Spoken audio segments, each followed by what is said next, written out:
Hello বন্ধুরা, আজকের এই ভিডিওতে মূলত আলোচনা করব আমাদের art and culture of India. Art and culture of India second পার্টটি এর আগে একটা পার্ট দেওয়া হয়েছে। যদি সেই ভিডিওটা না দেখে থাকো তো অবশ্যই চ্যানেলে যেয়ে দেখে নিতে পারো, কিংবা আমি ভিডিও ডেসক্রিপশনে দিয়ে দেবো তার লিঙ্ক। তো এই ভিডিওতে মোট 30টি এমসিকিউ প্রশ্ন রয়েছে art and culture of India নিয়ে, যা WBSSC গ্রুপ সি এর নতুন সিলেবাসে যুক্ত করা হয়েছে। তো চলো শুরু করি আজকের আমাদের প্রথম প্রশ্ন দিয়ে। তো দেখো, আমাদের প্রথম প্রশ্ন হলো, ভারতের প্রাচীনতম ধ্রুপদী নৃত্য কোনটি? ভারতের প্রাচীনতম ধ্রুপদী নৃত্য হলো অপশন সি ভারতনাট্যম। ভারতনাট্যম হলো ভারতের একটি প্রাচীনতম ধ্রুপদী নৃত্য, আর এটি হলো তামিলনাড়ু রাজ্যের একটি ক্লাসিক্যাল ড্যান্স। তামিলনাড়ু রাজ্যের। পরবর্তী প্রশ্ন দেখো, বিখ্যাত টেরাকোটার মন্দির পশ্চিমবঙ্গে কোথায় অবস্থিত? বিখ্যাত টেরাকোটার মন্দির পশ্চিমবঙ্গের কোথায় অবস্থিত? তো এখানে সঠিক উত্তর হলো বাঁকুড়ার বিষ্ণুপুর। বাঁকুড়ার বিষ্ণুপুরে পশ্চিমবঙ্গে বিষ্ণুপুর জেলায় বিখ্যাত টেরাকোটার মন্দিরগুলি অবস্থিত, আর এই মন্দিরগুলি পোড়ামাটির কাজের জন্য বিখ্যাত।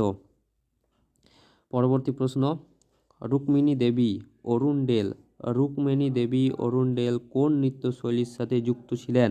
রুক্মিণী দেবী অরুণডেল কোন নৃত্যশৈলীর সাথে যুক্ত ছিলেন? তো এখানে সঠিক উত্তর হলো ভারতনাট্যম। ভারতনাট্যম নৃত্যের সঙ্গে যুক্ত ছিলেন এই রুক্মিণী দেবী অরুণডেল। পরবর্তী প্রশ্ন দেখো, অজন্তা গুহা কোন রাজ্যে অবস্থিত? অজন্তা গুহাগুলি কোন রাজ্যে অবস্থিত? খুবই গুরুত্বপূর্ণ প্রশ্ন এবং বিভিন্ন পরীক্ষায় এই প্রশ্নগুলি এসেছে। অজন্তা গুহা, এই অজন্তা গুহা হলো মহারাষ্ট্রে এই অজন্তা গুহাটি অবস্থিত। অজন্তা মহারাষ্ট্রে অবস্থিত, আর এটি প্রাচীন বৌদ্ধ গুহাচিত্র এবং ভাস্কর্যের জন্য পরিচিত এই অজন্তা গুহাগুলি। পরবর্তী প্রশ্ন, লোসার উৎসব কোথায় পালিত হয়? লোসার উৎসব কোথায় পালিত হয়? তো এখানে সঠিক উত্তর হলো লাদাখ। লাদাখে লোসার উৎসবটি পালিত হয়। লাদাখ অঞ্চলে পালিত হয় এটি তিব্বতীয় নববর্ষ হিসেবে পরিচিত। তিব্বতীয় নববর্ষ হিসেবে পরিচিত এই লোসার উৎসবটি।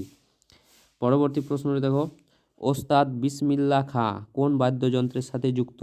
তো ওস্তাদ বিসমিল্লাহ খাঁ সানাইয়ের সঙ্গে যুক্ত হলো ওস্তাদ বিসমিল্লাহ খাঁ। তিনি ভারতরত্ন উপাধিও পেয়েছিলেন এই সানাই বাদকের জন্য।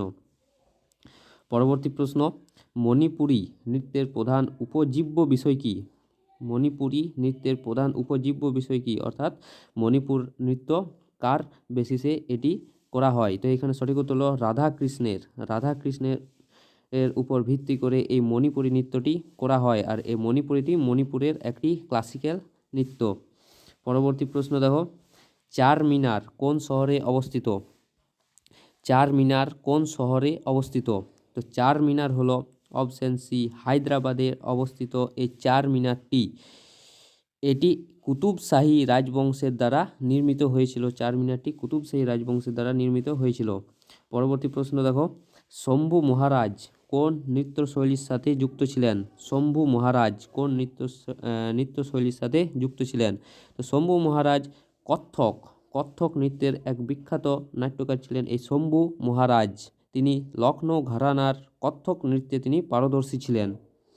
পরবর্তী প্রশ্ন দেখো, মধুবনী চিত্রশৈলী মূলত কোন রাজ্যের? মধুবনী চিত্রশৈলী মূলত কোন রাজ্যের? তো এখানে সঠিক উত্তর হলো বিহার।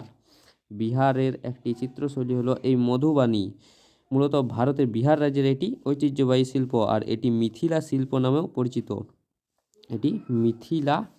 পরিচিত। পরবর্তী প্রশ্ন দেখো, যক্ষা গান কোন রাজ্যের লোকনৃত্য? যক্ষা গান কোন রাজ্যের লোকনৃত্য? তো কর্ণাটক যক্ষা গান ভারতের কর্ণাটক রাজ্যের একটি জনপ্রিয় লোকনৃত্য। এটি একটি ঐতিহ্যবাহী থিয়েটার ফর্ম। পরবর্তী প্রশ্ন দেখো, বিখ্যাত মীনাক্ষী মন্দির কোথায় অবস্থিত? বিখ্যাত মীনাক্ষী মন্দির কোথায় অবস্থিত? তো এখানে সঠিক উত্তর হলো মাদুরাইতে। বিখ্যাত মীনাক্ষী মন্দির ভারতের তামিলনাড়ু রাজ্যের মাদুরাই শহরে অবস্থিত, তামিলনাড়ু রাজ্যের, আর এটি দেবী মীনাক্ষী এবং ভগবান সুন্দরেশ্বরের উদ্দেশ্যে উৎসর্গকৃত। পরবর্তী প্রশ্নটি দেখো, বিখ্যাত কুম্ভ মেলা কত বছর অন্তর অন্তর অনুষ্ঠিত হয়? বিখ্যাত কুম্ভ মেলা, যে প্রয়াগরাজে এই বর্তমানে কুম্ভ মেলাটি হয়েছিল, এই কুম্ভ মেলা মোট 12 বছর অন্তর অন্তর অনুষ্ঠিত হয়। কুম্ভ মেলাটি 12 বছর অন্তর অন্তর। পরবর্তী প্রশ্ন, রৌফ রৌফ কোন অঞ্চলের লোকনৃত্য? রৌফ কোন অঞ্চলের লোকনৃত্য? তো জম্মু এবং কাশ্মীর অঞ্চলের একটি জনপ্রিয় লোকনৃত্য, আর এটি সাধারণত মহিলাদের দ্বারা পরিবেশিত হয়। পরবর্তী প্রশ্নটি দেখো, ওড়িশি নৃত্যের অন্যতম প্রধান বাদ্যযন্ত্র কোনটি? তো উড়িষ্যা রাজ্যের যে ক্লাসিক্যাল ড্যান্স ওড়িশি নৃত্য, তার অন্যতম প্রধান বাদ্যযন্ত্র হলো এই পাখাওয়াজ, আর এটি একটি ঐতিহ্যবাহী পারকাশন যন্ত্র। পরবর্তী প্রশ্ন, কোণারকের বিখ্যাত সূর্য মন্দির কে নির্মাণ করেন? কোণারকের বিখ্যাত সূর্য মন্দির কে নির্মাণ করেন? কোণারকের বিখ্যাত সূর্য মন্দির প্রথম নরসিংহদেব নির্মাণ করেছিলেন, আর এটি একটি বিখ্যাত ঐতিহ্যবাহী স্থান হলো এই কোণারকের সূর্য মন্দির, প্রথম নরসিংহদেব। পরবর্তী প্রশ্ন দেখো, বিখ্যাত কাওয়ালি গানের জনক কে? তো আমির খসরুকে বিখ্যাত কাওয়ালি গানের জনক বলা হয়। আমির খসরুকে, তিনি একজন সুফি সাধক, কবি এবং সঙ্গীতজ্ঞ ছিলেন এই আমির খসরু। পরবর্তী প্রশ্ন, তাঞ্জোর চিত্রকলা মূলত কোন রাজ্যের শিল্পনীতি? তো এখানে সঠিক উত্তর হলো তামিলনাড়ু। তাঞ্জোর চিত্রকলা তামিলনাড়ু রাজ্যের একটি ঐতিহ্যবাহী শিল্পরীতি হলো এই তাঞ্জোর চিত্রকলা, আর এটি সোনা ও রত্নের কাজের জন্য পরিচিত। পরবর্তী প্রশ্ন, ভারতের জাতীয় পতাকার নকশা কে নির্মাণ করেন? তো ভারতের জাতীয় পতাকার নকশা নির্মাণ করেছিলেন পিঙ্গালি ভেঙ্কাইয়া। তিনি একজন স্বাধীনতা সংগ্রামীও ছিলেন এই পিঙ্গালি ভেঙ্কাইয়া। পরবর্তী প্রশ্ন, ভাংড়া ও গিদ্দা কোন রাজ্যের লোকনৃত্য? গুরুত্বপূর্ণ প্রশ্ন এই ভাংড়া এবং গিদ্দা, তো কোন রাজ্যের লোকনৃত্য? তো এখানে সঠিক উত্তর হলো পাঞ্জাবের একটি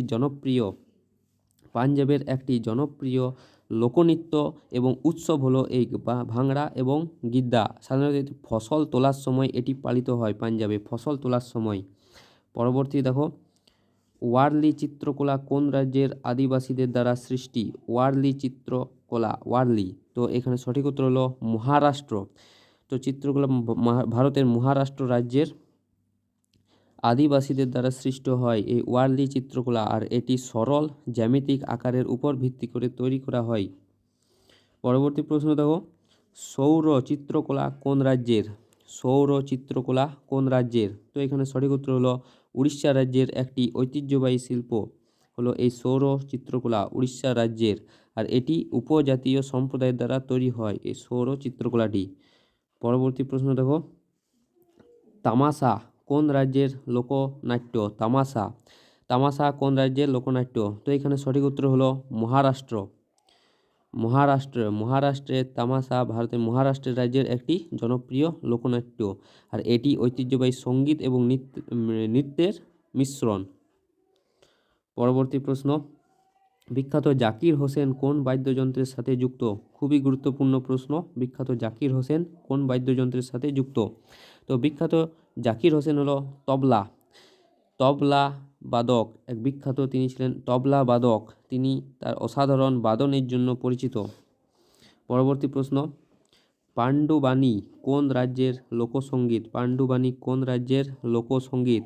তো ছত্তিশগড়ের বিখ্যাত লোকসঙ্গীত হলো পাণ্ডুবাণী, আর এটি মহাভারতের কাহিনী বর্ণনা করে পাণ্ডবদের। পরবর্তী প্রশ্ন, বৃহদেশ্বর মন্দির কোথায় অবস্থিত? তো এখানে সঠিক উত্তর হলো তাঞ্জাবুরে, তামিলনাড়ু রাজ্যের তাঞ্জাবুরে এটি অবস্থিত, আর এটি চোল স্থাপত্যের একটি চমৎকার উদাহরণ হলো বৃহদেশ্বর মন্দির। পরবর্তী প্রশ্ন, ভারতের শেক্সপিয়ার কাকে বলা হয়? কালিদাসকে ভারতের শেক্সপিয়ার বলা হয়। তিনি একজন বিখ্যাত সংস্কৃত কবি ও নাট্যকার ছিলেন এই কালিদাস। পরবর্তী প্রশ্ন দেখো, বিখ্যাত সাঁচি স্তূপ কে নির্মাণ করেন? তো এখানে সঠিক উত্তর হলো বিখ্যাত সাঁচি স্তূপ নির্মাণ করেছিলেন সম্রাট অশোক। সম্রাট অশোক বিখ্যাত সাঁচি স্তূপ নির্মাণ করেছিলেন, আর এটি ভারতের মধ্যপ্রদেশ রাজ্যে অবস্থিত একটি বৌদ্ধ স্থাপত্য হলো এই সাঁচি স্তূপটি। পরবর্তী প্রশ্ন, বাউল গানের অন্যতম প্রধান বাদ্যযন্ত্র কোনটি? বাউল গানের অন্যতম প্রধান বাদ্যযন্ত্র কোনটি? তো এখানে সঠিক উত্তর হলো একতারা। তো বাউল গানের অন্যতম প্রধান বাদ্যযন্ত্র হলো একতারা, আর এটি একটি তারযুক্ত বাদ্যযন্ত্র যা বাউলরা ব্যবহার করে থাকে। পরবর্তী প্রশ্ন, বুলন্দ দরওয়াজা কে নির্মাণ করেন? বুলন্দ দরওয়াজা কে নির্মাণ করেন? তো সম্রাট আকবর। সম্রাট আকবর এই বুলন্দ দরওয়াজা নির্মাণ করেছিলেন, আর এটি ফতেহপুর সিক্রিতে অবস্থিত একটি বিশাল প্রবেশদ্বার। ফতেহপুর সিক্রিতে অবস্থিত এই বুলন্দ দরওয়াজাটি। তো বন্ধুরা, এই ছিল আমাদের art and culture of India নিয়ে গুরুত্বপূর্ণ 30টি MCQ প্রশ্ন। যদি প্রশ্নগুলি ভালো লেগে থাকলে তাহলে অবশ্যই একটা লাইক করবে এবং চ্যানেলটাকে সাবস্ক্রাইব করবে, এবং অবশ্যই জানাবে যে কতগুলি প্রশ্নের তোমরা উত্তর দিতে পারলে। তো চলো, দেখা হচ্ছে পরের ভিডিওতে। ধন্যবাদ।